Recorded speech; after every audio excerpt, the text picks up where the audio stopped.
시간에는 요한계시록에 기록된 앞으로 될 역사, 세계 역사에 대해서 그냥 수박 겉핥기로 휙 살펴보았습니다.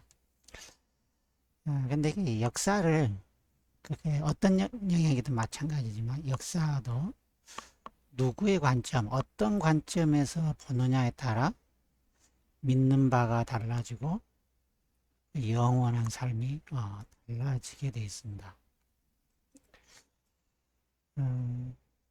그래서 이 세계사를 보는 것도 하나님이 목숨을 걸고 펼치시는 세계사가 있고, 반면에 사람들이 목숨을 걸고 펼치는 세계사가 있거든요.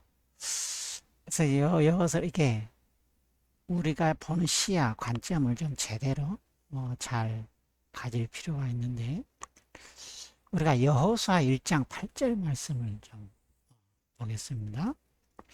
여호수아 1장 8절에 보면은 이 율법책을 내 입에서 떠나지 말게 하며 주야로 그것을 묵상하여 그 안에 기록된 대로 다 지켜 행하라. 그리하면 네 길이 평탄하게 될 것이며 네가 형통하리라. 우리가 너무 많이 듣고 암송도 하고 잘 아는 말씀인데, 자, 우리로 평탄하게 하고 형통하게 하는 것에 대한 약속이, 이것을 이제 다른 데서 그 밑에 구절에서는 하나님이 함께 하신다 라는 표현을 하시는데, 그런 축복을 뭘 통해서 얻느냐? 이 율법책을 통해서란 말이에요. 이 율법책을 내 입에서 떠나지 말게 하며 주야로 그것을 묵상하여 그 안에 기록된 대로 다 지켜 행하는 사람에게 약속하신 복이란 말이에요. 그렇다면 우리가 본질적으로 이 율법책이 뭐냐 그거지. 이 율법책이. 그죠? 그럼 우리가 이 율법책만 확실히 여기서 말씀하신 대로 입에서 떠나지 않게 하고 주야로 묵상하고 그대로 지켜 행하면은 하나님이 함께 하시면서 길을 평탄하게 하시고 형통하게 하신다는 게 말 그대로 우리 삶 가운데 현실이 되기 때문에요. 근데 이때 말씀하신 이 율법책은 앞에 있는 5권밖에 없잖아요. 소위 모세오경이라고 한 것밖에 없잖아요. 그러니까 이때는 신앙생활 하기가 또 쉬웠어. 모세오경만 알면 되니까. 모세오경이 뭐냐, 그죠? 모세오경이 뭐냐? 모세오경은 말 그대로 창조부터 사람의 탄생과 또 사람이 범죄함에도 불구하고 하나님이 그들을 어떻게 대하셨는지, 어, 그리고 범죄하는 인류에 대한 홍수 심판으로 멸하시고 노아로부터 다시 새롭게 시작되는 인류 역사들, 어, 홍수 심판에도 불구하고 여전히 죄짓기 바쁜 사람들로 인해서 하나님이 할 수 없이 믿음으로 사는 사람들을 만들기 위해서 아브라함을 믿음의 조상으로 세우셔서 믿음의 민족인 이스라엘을 좀 만드시고 막 이제 이런 식으로 쭉 가잖아요. 그래서 그 하나님이 얼마나 거룩하시고 영광스러운 분이신지, 그분을 만나고 그분 앞에 살려면 어떻게 해야 하는지 하는 것들이 이제 뭐 레위기에서 정결 예식들 그렇게 쭉 나오고, 민수기 신명기에서는 그래서 이제 명령을 하잖아요. 하나님만을 섬겨라. 하나님은 이런 분이니까 하나님만을 섬겨라. 너희가 선택해야 한다. 하나님을 섬길 거냐? 우상을 섬길 거냐? 이제 그렇게 마무리가 되잖아요. 이게 모세오경이란 말이에요. 그러니까 이 율법책 형통하게 하고 평탄하게 만드는, 우리가 꼭 알아야 할 이 율법책이 결국은 하나님의 창조부터 하나님이 어떤 분이시냐를 기록한 요 하나님 관점에서 역사책이란 말이에요. 그래서 이 역사를 하나님의 관점에서 볼 수 있느냐 하는 거죠. 하나님이 창조하셨고, 그러니까 하나님 생명의 주인이시고, 그죠? 그러니까 생명의 주인을 떠나면은 결국 망한다는 게 그것을 이제 증명을 해 나가는 거잖아요. 그러니까 우상에게 미혹되지 말고 마음을 다해서 하나님을 하나님으로 섬겨라 하는 게 모세오경이 창조부터 창세기부터 계속 반복해서 하나님이 어떤 분이신가 계속 이렇게 보여주는 거란 말이에요. 그래서 우리는 이 하나님의 세계사 그리고 하나님을 그 역사 속에서 제거해버리고 인간들의 쪽수로 밀어붙인 인간의 세계사 이것을 좀 대조를 해볼 필요가 있어요. 창세기 1장은 창조예요. 창조. 1장만 딱 창조를 이야기했습니다만은 세계사는 그걸 어떻게 기록하고 있습니까? 아주 오래오래 옛날 꽃날에 우연히 어쩌다가 생명체가 하나가 탁 생겨가지고 그게 뭐 아메바가 되고 그게 뭐 진화를 계속 해가지고 수십억 수백억 년이 흘러가지고 그래가지고 이제 원숭이까지 왔다. 성경은 창조 다음에 바로 인류가 시작되는데 창조는 그런 식으로 수십억 년에 그냥 우연히 어쩌다 먼지 티끌 속에서 뭔 생명체가 하나 탁 탄생해가지고 진화돼가지고 이제 원숭이까지 왔다. 그 원숭이가 이제 인류의 시작이 됐다. 뭐 이제 이런 식으로 그게 세계사란 말이야. 그러니까 성경의 역사하고 세계사는 완전히 다릅니다. 그렇게 시작된 인간, 그 인간이 시작되자마자 얼마 안 가서 아담과 하와가 범죄를 하게 되고 범죄하고 나서 가인은 살인까지 하고 쫓겨나서 이제 가인의 후예라고 알려진 사람들이 생겨납니다. 성경에서는 그 가인의 후예들이 뭐 이제 뭐 막 청동기, 철기 또 뭐 각종 뭐 예술, 문명 막 이런 것들 또 도시화 막 이런 것들 막 해나가죠. 그게 창세기 4장에 그게 기록되어 있는 거예요. 사냥도 하고, 그 농사도 짓고, 가축을 기르고, 그리고 이게 성을 쌓아가지고 도시화를 하니까 그게 상업과 건축과 교육과 예술과 정치가 이제 발달하기 시작하고, 청동기부터 철기까지 이게 쫙 발달하는데, 창세기 4장에 그냥 짧게 싹 지나갑니다. 아, 근데 이것이 세계 역사의 전반기에 주류를 차지하는 그런 기록들이죠. 이것을 뭐 그냥 원시부터 시작해서 뭐 그냥 농경 문화, 또 축산 문화, 그리고 뭐 청동기 시대, 철기 시대 무슨 막 이렇게 세계의 역사를 기록을 하고 있습니다. 그러나 성경은 그것이 하나님을 떠난 인간들이 하나님을 대적하고 하나님 없이 자기들이 하나님 위치에 서서 살아가고자 만들어내는 것들인 것을 말을 하고 있어요. 그러니까 자연이 어떻게 돼요? 죄에서 돌이킬 생각은 안 하고 태어나면서부터 생각하는 것이 온통 악한 것뿐인 사람들이 돼버리죠. 그러니까 홍수로 전부 멸망시켜 버릴 수밖에 없는 그런 극단적인 상황까지 처하게 됩니다.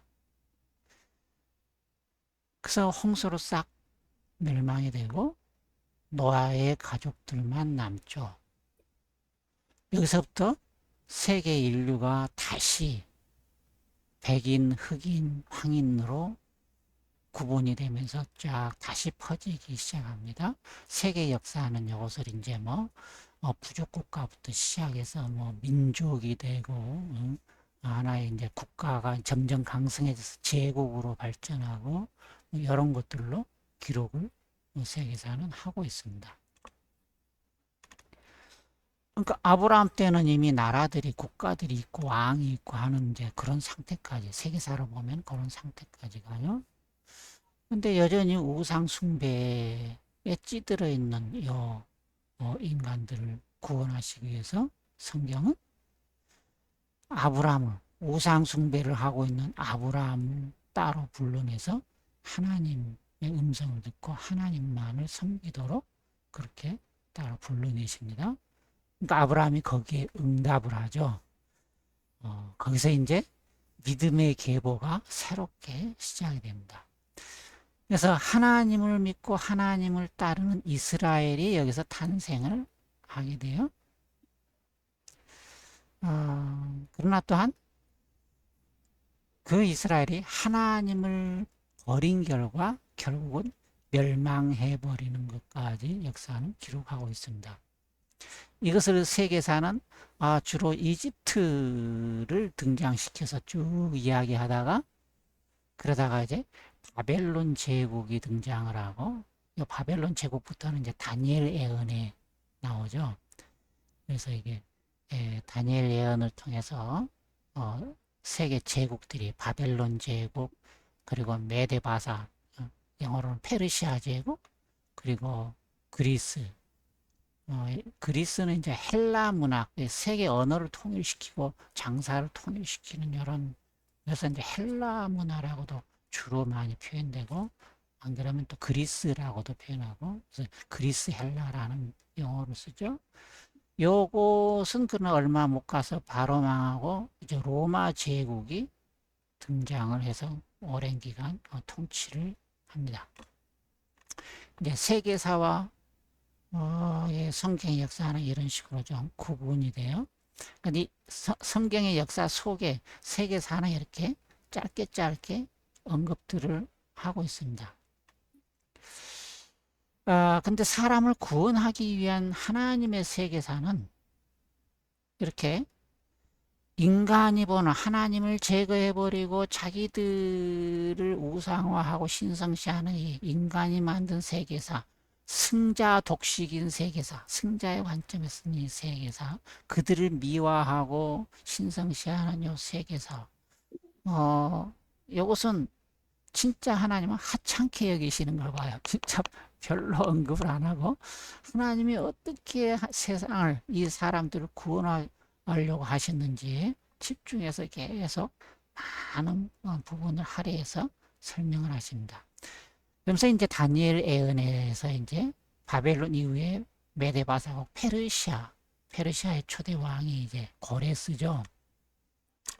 고레스가 왕으로 등극하자마자 이 예루살렘 성전을 중건하라고 명령을 내립니다. 이게 BC 457년이에요. 이때부터 이제 70일회가 시작이 되는 거예요. 70일회.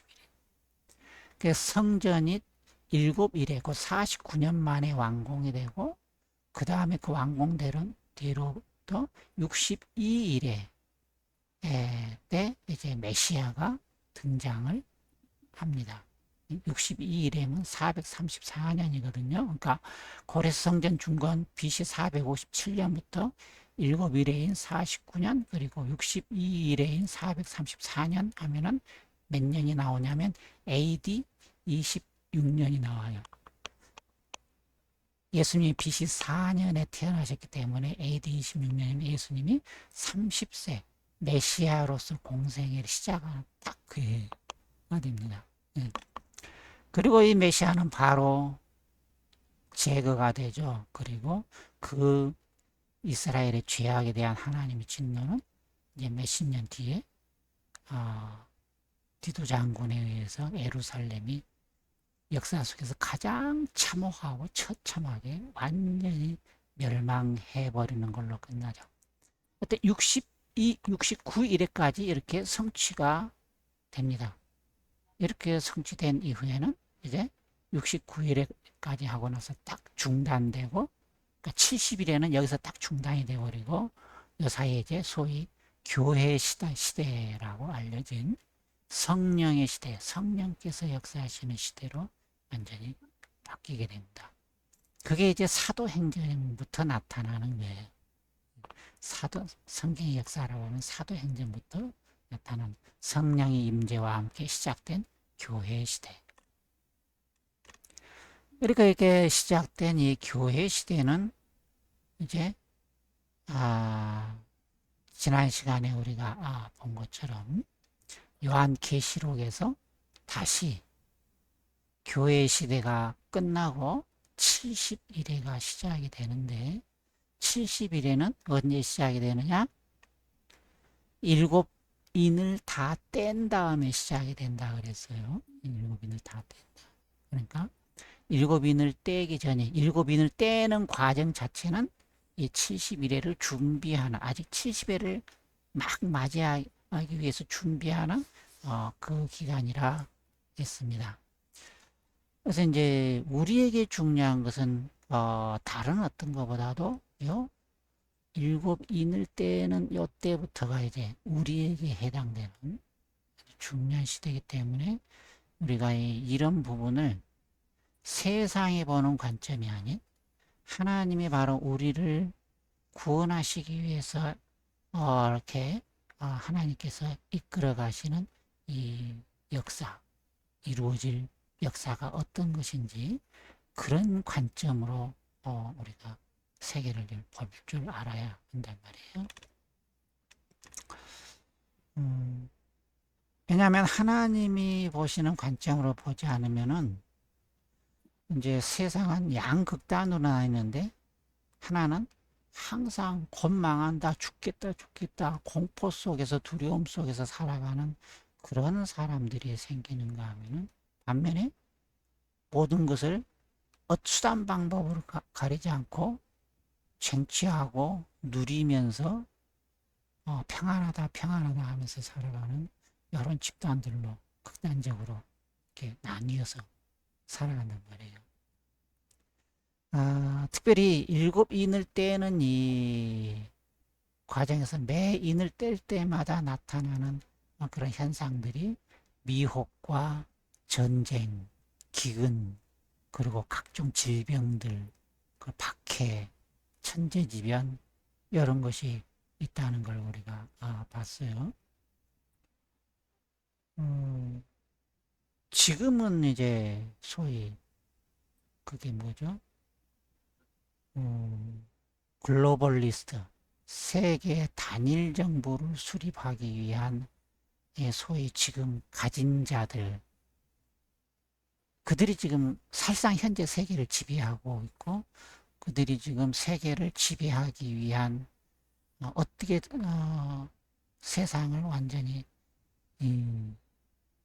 정상적인 사고방식을 마비시키고 자기들이 말하는 대로 사람들이 믿고 따르도록 그렇게 조종할 수 있는지에 대해서 아주 성공적으로 지금 실험을 잘 하고 있죠.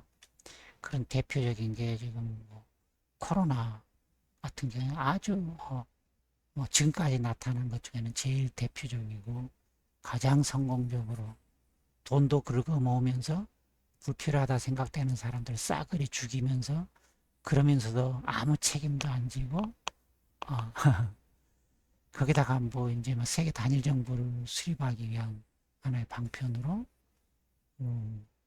러시아를 제거하기 위하여 이제 세계를 연합시켜서 또 전쟁을 아주 일으켜서 우크라이나 자체를 완전히 말아먹는 나라 자체를 완전히 말아먹어도 아무 상관없는 자기들은 아무도 안 죽으니까 그러면서 그 통해도 돈 벌어먹고 그러면서 계속 광고를 때리죠. 러시아는 나쁜 놈, 우크라이나는 뭐 민주주의 또 뭐 좋은 나라 뭐 이러면서 막 그러나 실제는 우크라이나는 나치고 아주 잔혹한 파시오 정권이고 독재 부패 정권이고 그런 정권인데 그런 식으로 그러니까 미혹이라는 게 예수 그리스도를 부정하게 하고 적그리스도를 미화시키는 것뿐만 아니라 이런 식으로 정상적인 사고나 정상적인 정보의 흐름을 철저히 차단하고 자기들이 광고하고 선전하는 대로 세상이 휩쓸려 가도록 하는 이런 미혹이 극심한 아주 성공적으로 이루어지는 그런 시대 속에 우리가 살고 있단 말이에요. 거기다 인을 때는 이 재앙 중에 전쟁도 있는데 이 전쟁의 규모도 지금 뭐 러시아 우크라이나 전쟁 정도가 아니고 이건 말 그대로 전 세계가 같이 죽고 죽이는 엄청 많은 숫자가 죽는 전쟁으로 또 들어간단 말이에요. 전쟁 뒤에는 반드시 기근이 있고 또 각종 전염병이 있고 이게 계속 따라오거든요. 이게 그 71회가 시작되기 전에도 이런 세계적인 규모의 미혹과 전쟁, 기근, 전염병, 박해, 예? 그런 악한 세상을 향한 하나님의 진노로 인한 각종 천재지변, 요게 인을 뗄 때조차 막 나타난단 말이에요. 그런데 세상은 그 속에서도 평안하다, 평안하다 하고 떵떵거리면서 사는 그룹이 있고, 힘없는 자들은 굶어 죽고 병들어 죽고 계속 고통당하고, 믿는 자들은 계속 핍박받고 하는 이런 극단적인 게 더 극단적인 양상으로 나타나는 세상이 된다는 거예요. 그러니까 그럴 때 우리가 살아가는 우리의 삶의 현실을 어떤 눈으로 볼 거냐 하는 거죠. 어떤 자세를 가지고 어떻게 대처하면서 살 거냐 하는 거죠. 거기에 대한 하나님의 약속이 그거란 말이에요. 이 율법책을 내 입에서 떠나지 말게 하며 주야로 그것을 묵상하여 그 가운데 기록한 대로 다 지켜라. 그리하면 내가 너희와 함께 하여서 너희 길을 평탄하게 하고 너를 형통하게 할 것이다.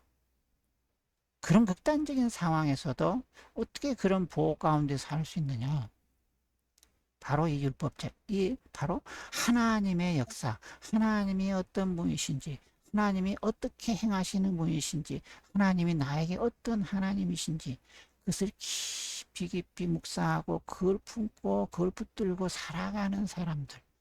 그래서 살아계시고 전능하신 하나님이 함께 하실 수밖에 없는 그런 믿음의 사람들. 그 사람들에게 임하는 하나님의 특별하신 보호와 평탄케 하심과 형통케 하심, 그것이 있다는 것을 표현을 하고 있는 것입니다. 그래서 우리가 이 요한계시록을 이렇게 볼 때도 계속 누누이 반복해서 말하지만, 요한계시록은 계시록 1장부터 끝까지 계속 하나님이 어떤 하나님이시, 하나님의 전능하심과 하나님의 거룩하심과 하나님이 영원하심과 하나님만이 심판주이시고 영원하신 하나님이십니다. 그래서 그 하나님만을 두려워하고 무서워할 줄 알고 하나님을 등지지 말고 하나님만을 목숨을 걸고 꼭 붙들고 그 믿음을 반드시 지키라고 그렇게 간절히 반복해서 외치시는 그 하나님. 그 하나님이 진짜 나의 하나님, 진짜 나의 살아계신 하나님, 내 목숨을 걸고 유일하게 내가 경배드리고 내 믿음을 지켜야 할 하나님인 것을 그게 내 마음에 나의 신앙 고백으로 되어야 한단 말이에요. 그러려면 내가 살아가는 이 삶의 현실을 어떻게 해야 돼요? 하나님의 눈으로, 하나님이 보시는 역사, 그 관점으로 볼 수 있어야 한다는 거예요. 하나님을 제거해버리고 쪽수로 밀어붙이고 있는 인간이 만들어낸 세계사가 아니라, 그런 거 우리가 극단적으로 저 CCP, 저 중공놈들이 하는 거 보면 알잖아요. 이 고구려나 발해나 이게 다 중공의 대부분의 땅덩어리를 다 차지하고 있는 역사인데, 백제도 중공의 해변 이쪽을 다 차지한 역사고, 그 다 제거해서 다 전부 다 중공의 역사로 전부 바꾸잖아요. 그래서 한국도 중공의 역사의 일부일 뿐이고 식민지 일부일 뿐이고, 그게 그들이 만드는 쪽수로 밀어붙이는 세계사란 말이에요. 그만큼 세계사라는 것은 그때그때 상황에 따라 계속 바뀔 수밖에 없어요. 승자가 입맛에 맞게 만들어내는 게 역사니까. 그러나 하나님의 역사는 아무리 추한 영역도, 아무리 부끄럽고 아무리 실패한 것도 가리지 않고 있는 그대로 기록을 해 놓으시면서 경고를 하십니다. 그래서 우리는 무엇이든지 옳고 그른 것을 분별하는 기준은 성경일 수밖에 없는 거예요. 그리고 이제 71회가, 그래서 이 6인이 6장의 6인이 다 떼어진다. 7인이 떼어진 다음에 71회가 이제 시작이 되는 게, 7 나팔을 부는 데서부터 71회가 시작이 됩니다. 요게 마지막 70일에 다른 표현을 하면 7년 대환란 하는 거죠. 요 70일에는 일곱인 때 이런 재앙들과 전쟁과 온갖 것들 때문에 세상이 혼란스러우니까 내가 세상을 평화롭게 하겠다, 만들겠다라는 존재가 등장을 해서 세계를 하나로 통합시키고 자신이 통치자로 등장하는 그런 존재가 나타납니다. 그러면서 요 마지막 70일에가 시작이 돼요. 처음 등장, 전반기 3년 반 동안은 평화를 외칩니다. 온 세상을 내가 평화롭게 해주겠다라고 합니다. 그 3년 반 동안 첫째 나팔부터 여섯째 나팔까지 계속 불려. 그리고 우리가 확인한 것처럼 이때는 계속 상상을 초월하는 천재지변이 일어납니다. 이때까지는 그래도 단일 정부를 통치하는 자가 좀 자중을 하죠. 그래서 평화를 외칩니다만은 말만 평화하고 자기들을 위한 평화지 세계를 위한 평화는 아니고 천재지변으로 인해서 온통 세상은 엉망이 된 상태에서 여섯째 나팔에서는 세계 대전이 일어나는 것을 우리가 봤어요. 그러니까 이 세계 대전을 종식시키면서 이제 이 본색을 드러냅니다. 세계 단일 정부를 통치하는 통치자가 내가 하나님이다. 나 이외에 다른 신을 섬기는 자는 전부 죽여라. 그래서 이 소위 666 짐승의 표 요게 이제 나타나는 거죠. 그래서 그걸 안 받으면 매매, 다시 말해서 먹고 살 수 없도록 만들어 보이니까 이때 수많은 참된 그리스도인들이 순교를 당하게 됩니다. 그러니까 이게 요게 이제 일곱째 나팔은 그 속에 일곱 대접 재앙이 있다 그랬어요. 요게 후 3년 반의 대환란, 그리고 적그리스도가 하나님 자리에 앉아서 자기를 하나님이다 라고 하는 요 기간입니다. 그리고 여섯째 대접 때 아마겟돈 전쟁이 있다 그랬습니다. 이런 것들을 통해서 결국 마지막에 재림이 있고, 이 재림이 곧 재림 때 휴거, 참된 그리스도인들이 휴거가 있고, 그래서 공중에 올라가서 공중에서 하늘에 있던 성도들과 함께 내려오시는 예수님을 영접해서 그들과 함께 땅에 이 짐승 자신을 하나님이라 하는 이 짐승이 모아놓은 군대와의 대대적인 전쟁이 있죠. 이 전쟁을 통해서 이들을 완전히 멸하고 지구를 대청소를 하게 되고, 그리고 천년 왕국이 시작이 됩니다. 그래서 이 천년 왕국 동안은 이 첫째 부활을 했던 사람들이 왕으로서 다스린다 그랬어요. 그리고 천년이 지난 다음에 곡과 마곡의 전쟁, 인류 최후의 전쟁이 있고, 이때는 지금 있는 하늘과 땅은 다 불에 타서 싹 없어지고 새 하늘과 새 땅이 내려온다 그랬습니다. 새 하늘과 새 땅이 내려오기 전에 하늘과 땅이 다 불에 타고 모든 죽은 자들이 다 살아나서 하나님 앞에 각자가 행한 대로 심판을 받되,